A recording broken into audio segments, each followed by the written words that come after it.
Accounting no problem में आपका स्वागत है। मैं हूं आरती। आगे बढ़ने से पहले हमारी आपसे प्रार्थना है, कृपया सोचें, आप डेटा एंट्री ऑपरेटर यानी बाबू बनना चाहते हैं या अकाउंटेंट? आप टैली का अधूरा ज्ञान प्राप्त करना चाहते हैं या उसके विद्वान बनना चाहते हैं? यदि आप अकाउंटेंट या विद्वान बनना चाहते हैं तो हमारा आपसे निवेदन है, इस वीडियो सीरीज की सभी वीडियोस को एक एक करके क्रमानुसार ही देखें।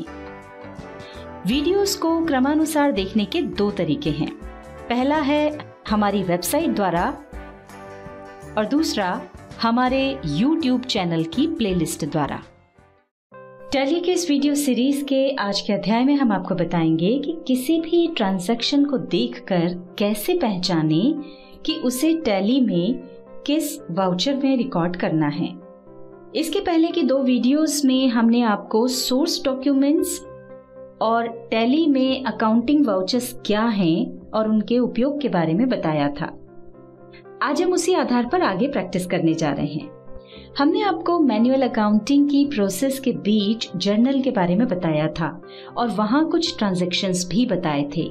उनमें से कुछ ट्रांजैक्शंस और दूसरे कुछ और ट्रांजैक्शंस हम आपको यहाँ बता रहे हैं और इन्हें देखकर आपको ये निर्णय करना है कि किस ट्रांजैक्शन को किस वाउचर में रिकॉर्ड करेंगे। हम आपको एक एक ट्रांजैक्शन दिखाकर सोचने के लिए 10 सेकंड का समय देंगे। यदि आप सही निर्णय कर पाते हैं तो बहुत अच्छी बात है, नहीं तो हम तो आपको बताएंगे ही कि कौन सा ट्रांजैक्शन किस वाउचर में रिकॉर्ड होगा। तो चलिए एक एक करके ट्रांजैक्शन देखते हैं। पहला ट्रांजैक्शन है 1 अप्रैल को हम व्यापार प्रारंभ करने के लिए 1 लाख रुपए नकद पूंजी यानी कैपिटल लाए। अब आप सोचिए कि ये ट्रांजैक्शन किस वाउचर में रिकॉर्ड होगा।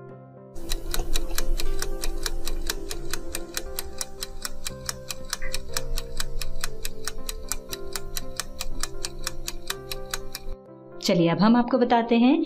यहाँ पूंजी के रूप में नकदी आई है और जैसा कि हमने आपको बताया था कि नकद या बैंक के माध्यम से कोई भी प्राप्ति होती है तो इस तरह के ट्रांजैक्शन को रिसीट वाउचर में रिकॉर्ड किया जाता है। दूसरा ट्रांजैक्शन, 5 अप्रैल को हमने 20,000 रुपए स्टेट बैंक ऑफ इंडिया में नकद जमा करके खाता खोला। अब आप सोचिए ये किस वाउचर में जाएगा।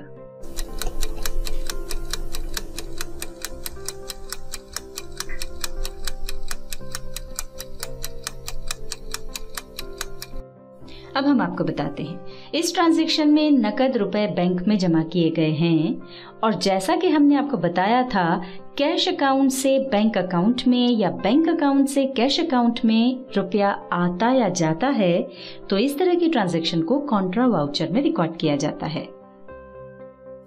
अगला ट्रांजैक्शन है 6 अप्रैल को राम शर्मा को नकद 2,000 रुपए उधार दिए।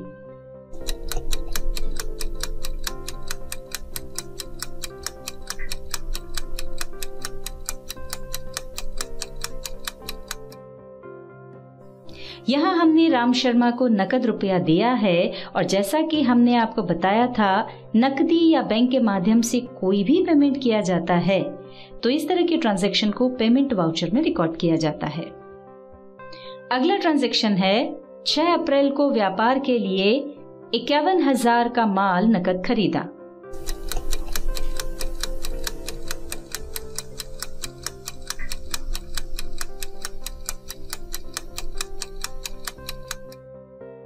इस ट्रांजैक्शन को देखने से ही स्पष्ट है कि खरीदी की गई है, इसलिए इस ट्रांजैक्शन को परचेज वाउचर में रिकॉर्ड किया जाएगा।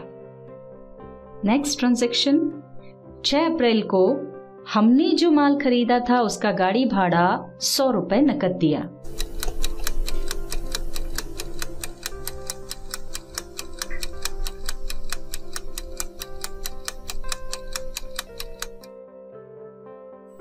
देखिए यहाँ नकद भुगतान किया गया है, यानी इस ट्रांजैक्शन को पेमेंट वाउचर में रिकॉर्ड किया जाएगा।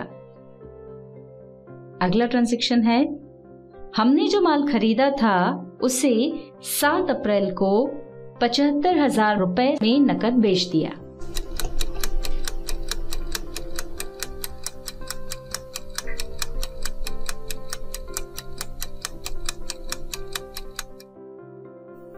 इस ट्रांजैक्शन को देखने से ही स्पष्ट है कि माल को बेचा गया है, इसलिए इस ट्रांजैक्शन को सेल्स वाउचर में रिकॉर्ड किया जाएगा। 10 अप्रैल को हमने स्टेट बैंक ऑफ इंडिया का 23,000 रुपए का चेक देकर मोटरसाइकिल खरीदी।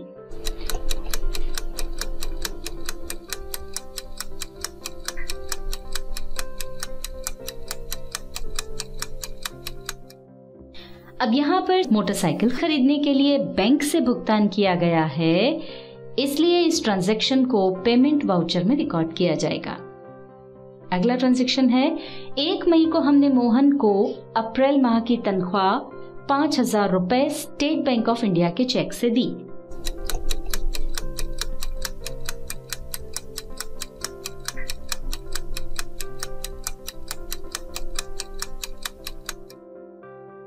यहाँ हमने कर्मचारी की तनख्वाह का भुगतान बैंक से किया है, इसलिए इस ट्रांजैक्शन को पेमेंट वाउचर में रिकॉर्ड किया जाएगा। 1 मई को हमने जो माल किसी व्यक्ति को अशोक ट्रेडर्स से दिलवाया था, अशोक ट्रेडर्स से हमें उसका कमीशन 5,000 रुपए चेक द्वारा प्राप्त हुआ, जो हमने स्टेट बैंक ऑफ इंडिया के खाते में डिपॉजिट किया।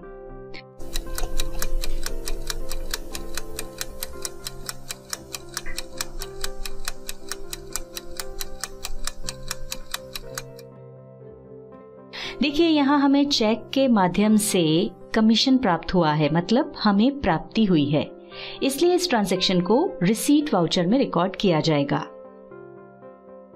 1 मई को हमने सुपरमार्केट से 10,000 रुपए का माल उधार खरीदा।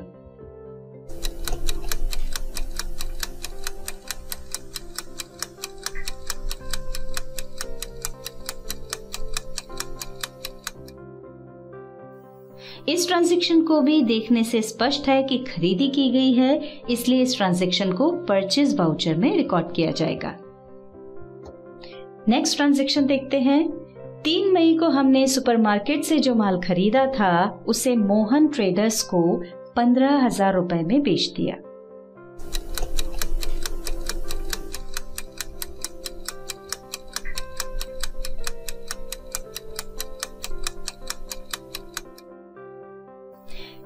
यहाँ पर इस ट्रांजैक्शन को देखने से ही स्पष्ट है कि माल को बेचा गया है, इसलिए इस ट्रांजैक्शन को सेल्स वाउचर में रिकॉर्ड किया जाएगा।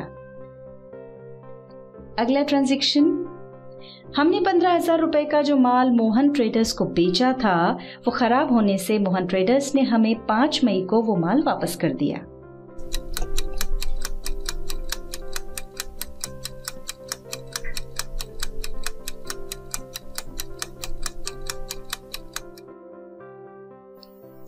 इस ट्रांजैक्शन को ध्यान से देखें तो हमने जो माल बेचा था, खराब होने से वो खरीदार ने वापस कर दिया, यानी ये सेल्स रिटर्न है। और जैसा कि हमने आपको बताया था कि सेल्स रिटर्न को हम क्रेडिट नोट वाउचर में रिकॉर्ड करेंगे। अगला ट्रांजैक्शन देख लेते हैं। 8 मई को आशा एंटरप्राइजेस से हमने 25,000 रुपए का फर्नीचर उधार खरीदा।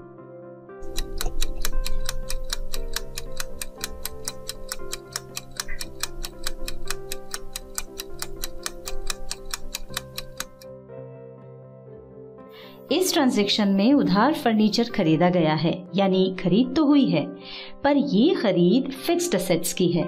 और जैसा कि हमने आपको परचेज वाउचर में समझाया था कि इस तरह की खरीद को हम परचेज वाउचर में रिकॉर्ड नहीं कर सकते, तो फिर इस ट्रांजैक्शन को कहाँ रिकॉर्ड करेंगे? हमने आपको जर्नल वाउचर में बताया था कि यदि कोई ऐसी वस्तु हम उधार खरीदते हैं जो बेचने के लिए नहीं है, यानी हम जिसका व्यापार नहीं करते हैं, तो ऐसे ट्रांजैक्शंस को जर्नल वाउचर में रिकॉर्ड करते हैं। अब ये फर्नीचर हमने उधार खरीदा था, यदि नकद खरीदा होता तो इस ट्रांजैक्शन को हम सीधे पेमेंट वाउचर में रिकॉर्ड करते।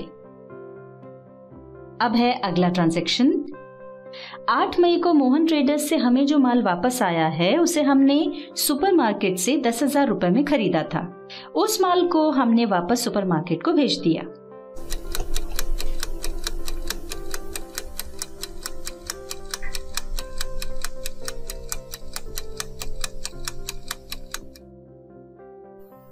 यहाँ हमने जो माल सुपरमार्केट से खरीदा था वो उससे ही वापस कर दिया है, यानी खरीदा हुआ माल वापस कर दिया है। तो ये हुआ परचेज रिटर्न।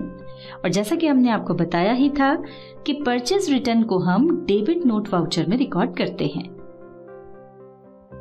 नेक्स्ट ट्रांजैक्शन है 10 मई को हमने स्टेट बैंक ऑफ इंडिया से चेक द्वारा 5,000 रुपए नकद निकाले।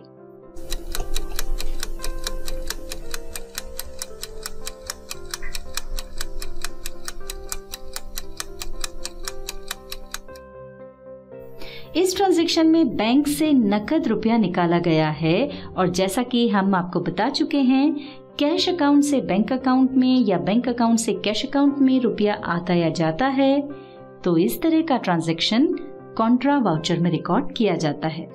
आखिरी ट्रांजैक्शन देखते हैं। हमें अशोक ट्रेडर्स से जो कमीशन का 5,000 रुपए का चेक प्राप्त हुआ था, वो 12 मई को बैंक से डिसऑनर होकर, यानी चेक बाउंस होकर वापस आ गया।